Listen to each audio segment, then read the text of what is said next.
नमस्कार, ग्लोबल स्पेशलमा यहाँलाई स्वागत छ।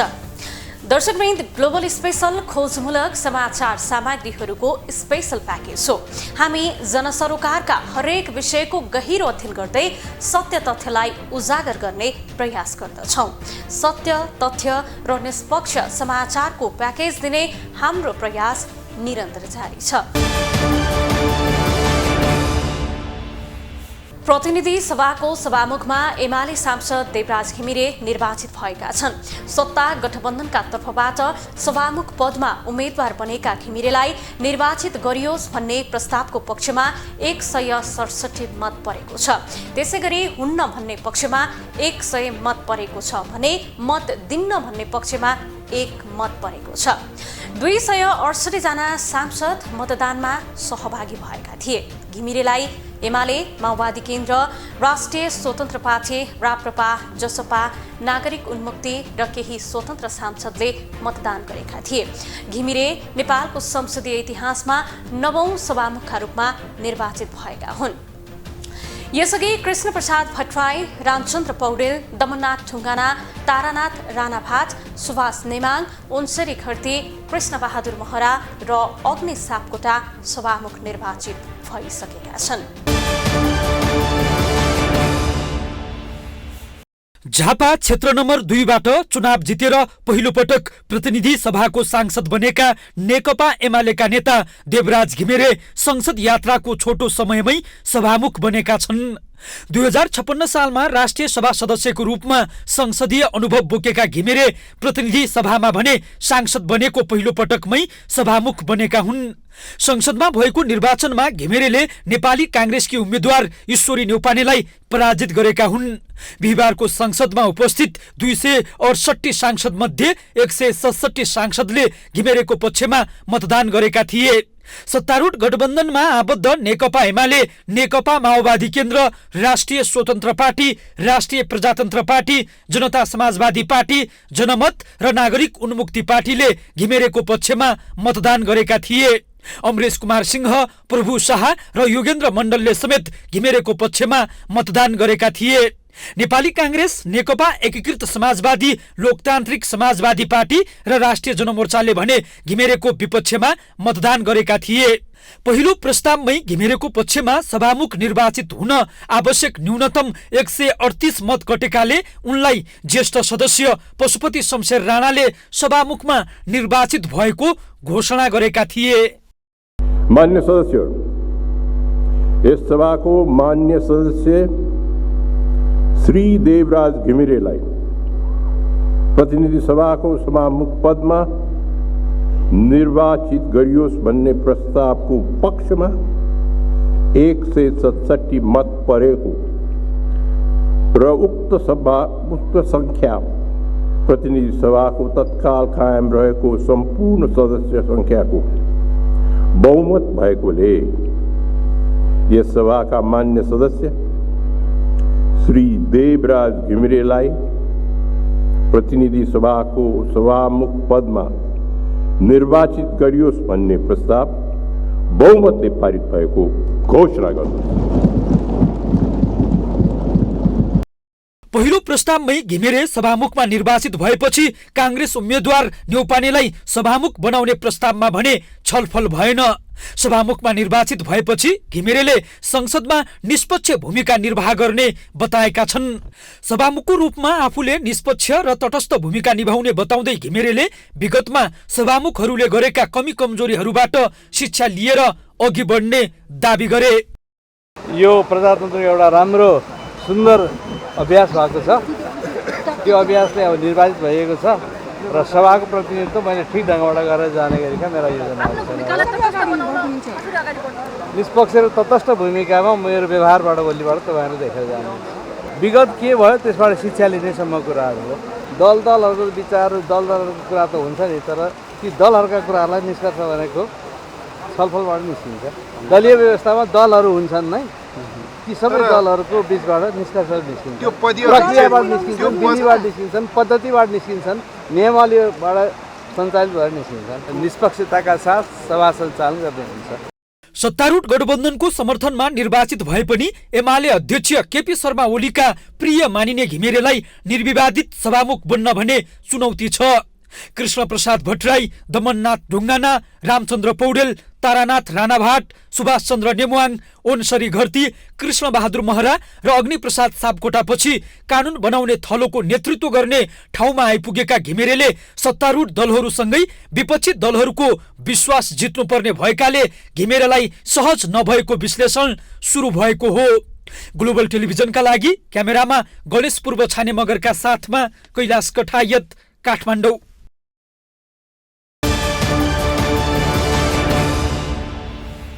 दर्शकवृन्द, प्रधानमन्त्रीमा पुष्पकमल दाहाल प्रचण्डलाई 268 सांसदले विश्वासको मत दिएपछि विपक्षी दलको नेता को भन्ने प्रश्न यति बेला उब्जिएको छ। कुल 275 सांसद मध्ये 268 सांसदले नै प्रधानमन्त्रीलाई विश्वासको मत दिएपछि संसदमा विपक्षी दलको नेता को भन्ने प्रश्न उब्जिएको हो।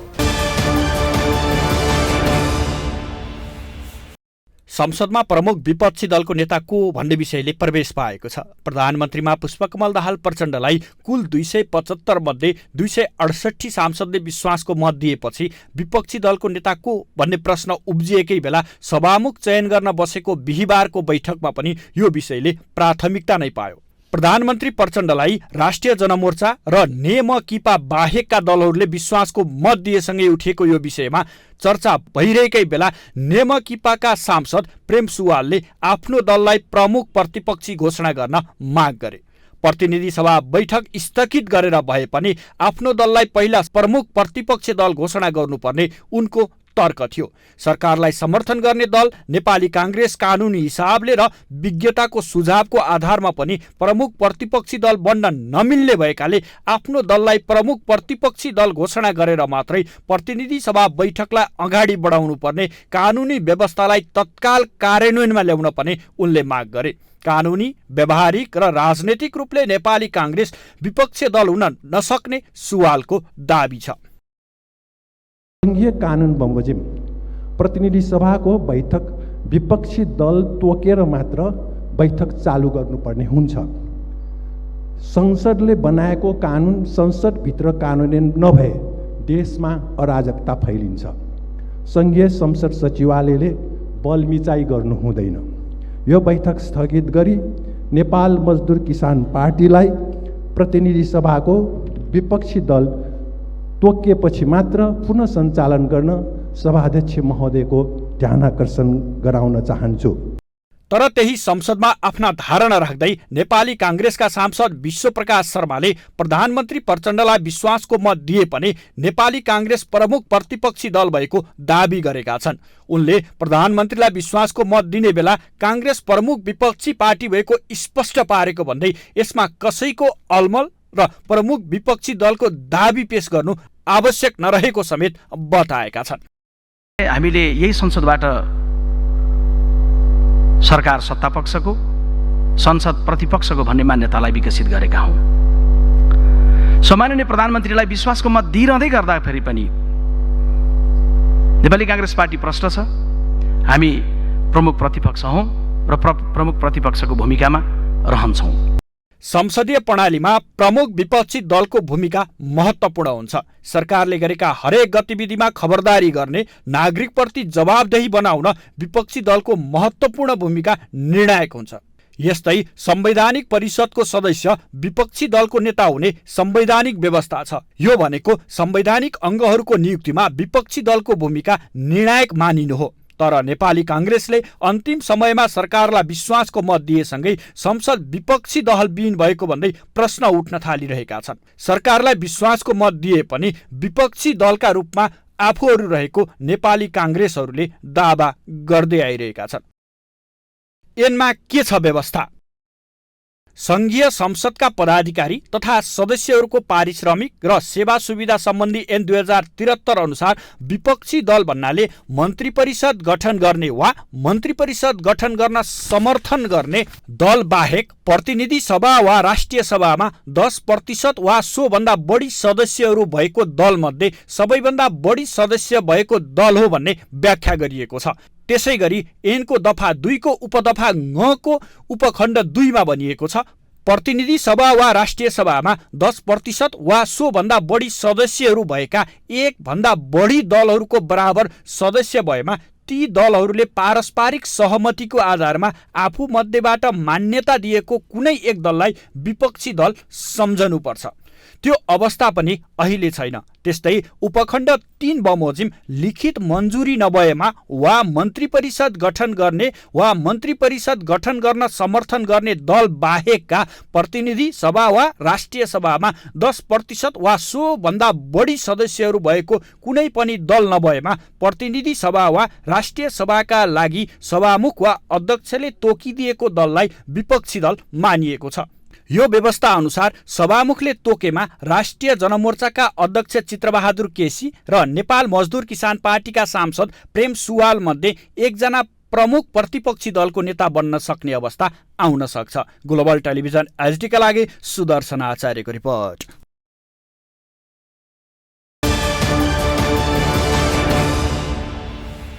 हत्या अभियोगमा प्रहरीको फरार सूचीमा रहेका महोत्तरी 1 बाट निर्वाचित लक्ष्मी महतो कोइरी खुल्लमखुल्ला संसदमा आउने जाने गरेको भन्दै नेपाली कांग्रेसले आपत्ति जनाएको छ।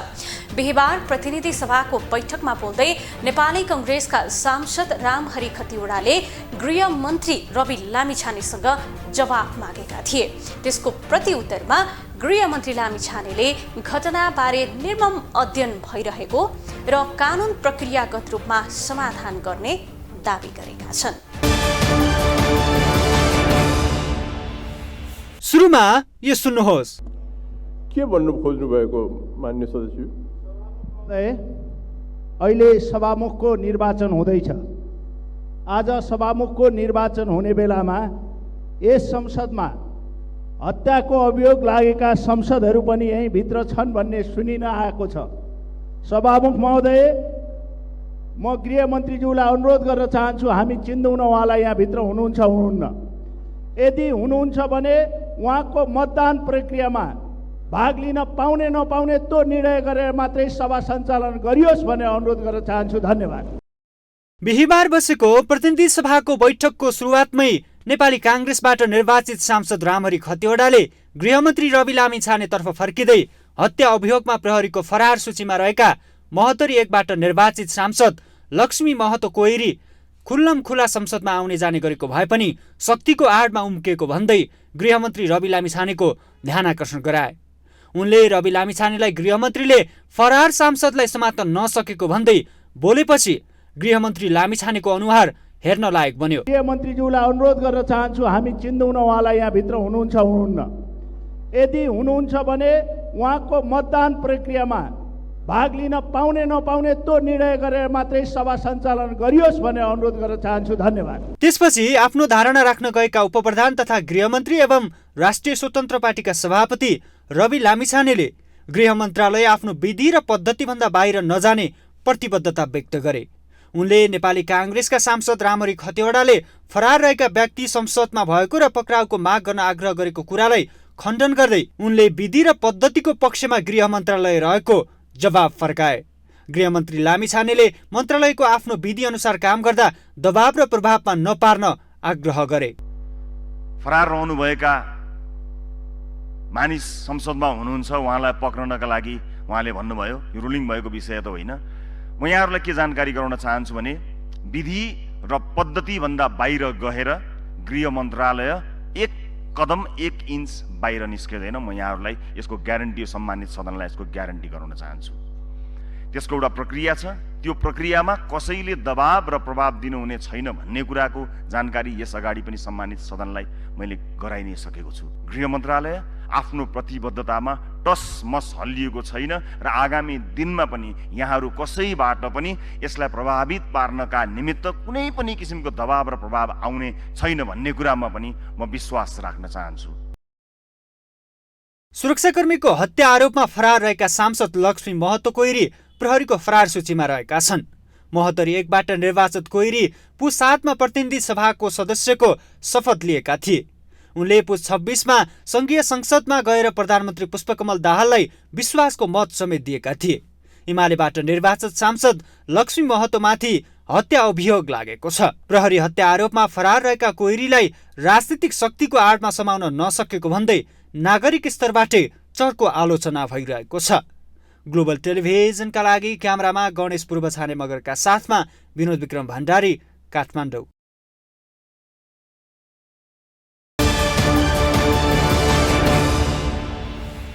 प्रतिनिधि सभाको उपसभामुख पदको निर्वाचन माघ 7 गते हुने भएको छ। सभामुख पदमा सत्ता गठबन्धनका देवराज घिमिरे निर्वाचित भएसँगै उपसभामुख पदको निर्वाचन कार्यक्रम सार्वजनिक गर्न प्रतिनिधि सभाका ज्येष्ठ सदस्य पशुपति शमशेर जबराले निर्देशन दिएका हुन्।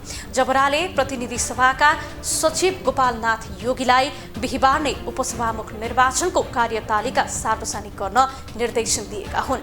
उपसभामुख सत्तारूढ गठबन्धनबाट राष्ट्रिय स्वतन्त्र पार्टीले पाउने सहमति भएको बताइएको छ। हवस् त आजलाई कार्यक्रम ग्लोबल स्पेशल यति नै। भोलि अरू सामग्री लिएर हामी आउने नै छौँ। तबसम्मका लागि तपाईँ ग्लोबल टेलिभिजन सँगै रहनुहोला। नमस्ते।